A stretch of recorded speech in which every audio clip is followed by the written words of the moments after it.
O objetivo desse vídeo é discutir a questão das razões pelas quais a negociação de contratos de telecomunicações é um pouco mais complexa do que negociações típicas de contratos de TI. Bom, a razão para essa dificuldade, ao contrário do que alguém pode pensar, não está ligada ao fato de que o mercado de telecom muitas vezes é monopolístico ou porque operadoras de telefonia negociam particularmente bem, ou porque existem, digamos assim, dificuldades de comparação de preço e coisas do gênero. As razões pelas quais uma boa negociação do contrato de telecom é mais complexa do que uma negociação típica é porque esse processo ele compara não só serviço a serviço em termos de preço, mas também alternativas de transporte possíveis do tráfego. Uma analogia com o mundo físico, tá, seria cotar serviços de transporte, que seriam circunstâncias do tipo: você tem uma carga para transportar e você pode cotar transportador via aéreo, via rodoviário, via ferroviário ou via marítimo. Ou seja, você tem que analisar o que você tem para transportar, o volume que você tem para transportar, o destino dessa carga e, com base nisso, avaliar quais são suas alternativas para fazer com que essa carga chegue ao destino que você deseja. Numa infraestrutura de telecomunicações, a mesma coisa acontece. E dessa forma, você tem que entender ou mapear o seu tráfego de forma a compreender volume, interesse e perfil. E com base nessa informação, proceder com cotações de forma a tentar identificar qual modal, digamos assim, entre aspas, vai conseguir gerar a melhor relação qualidade-preço. Se nós fôssemos fazer exemplos concretos, digamos assim, do que isso significa, né, em termos do universo de telecomunicações, a gente pode, por exemplo, fazer uma analogia. Vamos supor que você tem um volume de minutos, 1.000.000 de minutos. Você analisa esse destino desses minutos e identifica que metade deles são tráfego entre os endereços da sua própria organização. E esse tráfego poderia estar indo via a rede corporativa de dados que você já tem. Ora, nesse caso, não há sentido que você faça uma cotação com a operadora para transportar esses minutos via rede pública, uma vez que você tem uma alternativa de transporte cujo custo já está diluído, né? Ele já existe, é um custo fixo, e você pode fazer esse transporte através dele. O mesmo, por exemplo, se dá na rede celular. Vamos supor que analisemos o tráfego celular e verificamos que grande parte da minutagem é destinada a celulares pertencentes aos próprios funcionários da organização. Nesse caso, se você colocar uma interface celular com os chips do próprio grupo do contrato, essas chamadas passariam a ser intragrupo a custo zero. Dessa forma, não há sentido que elas sejam cotadas junto à operadora. Então, esses são alguns exemplos. Podemos citar na rede de dados da mesma forma. Você, por exemplo, tem uma rede MPLS com 2 links MPLS e decide avaliar se há a possibilidade de o segundo link, que seria o backup, ser substituído por uma ADSL ou por uma solução celular de dados. Então, são alternativas de transporte tecnologias diferentes, estratégias diferentes, que podem ter um custo muito inferior a qualquer comparação dentro do mesmo segmento de serviço.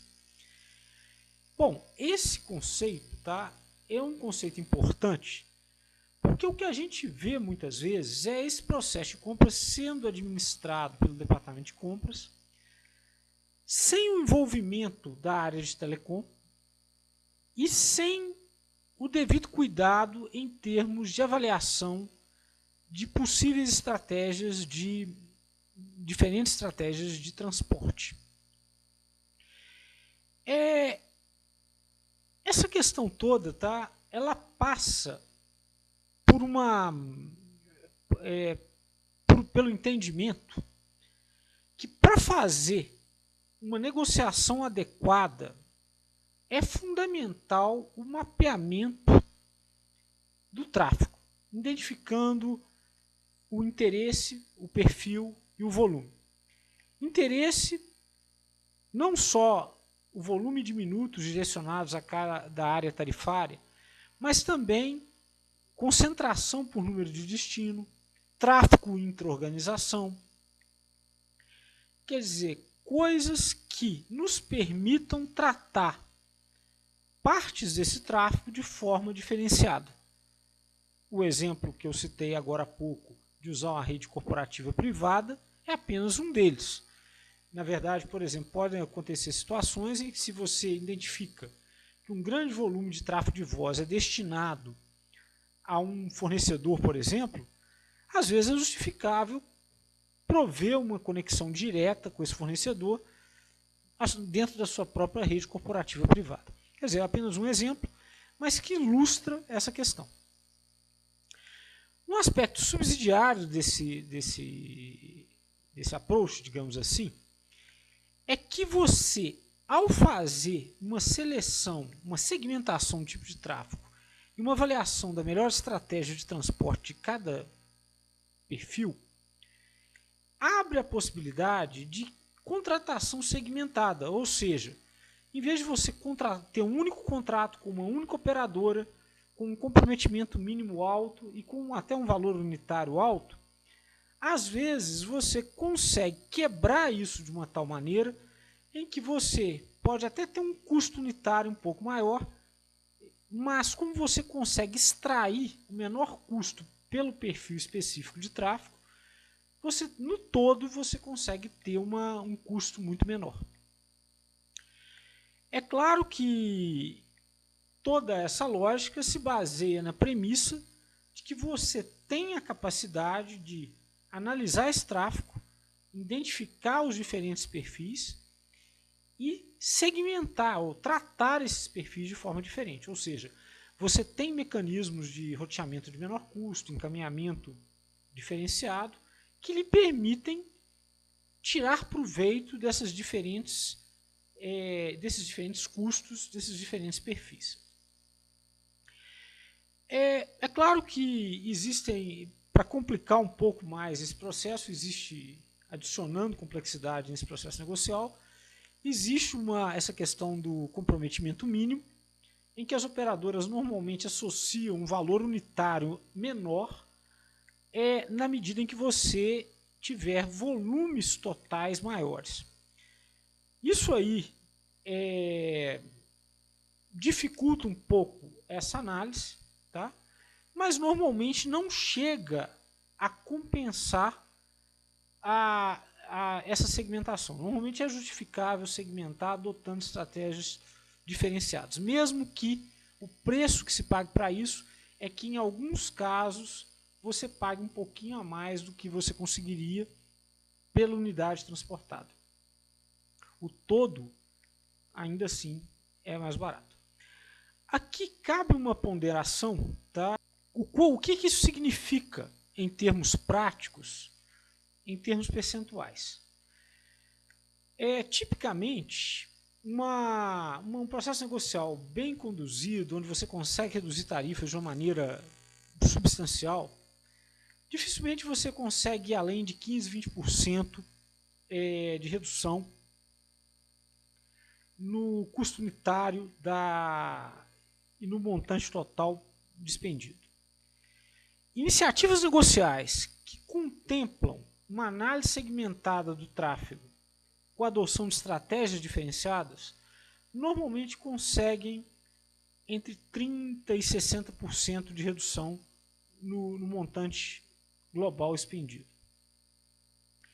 Então essa questão ela é fundamental, e o ponto principal é que normalmente o esforço necessário para que uma negociação como essa seja feita vai muito além do que é possível ser feito apenas pelo departamento de compras.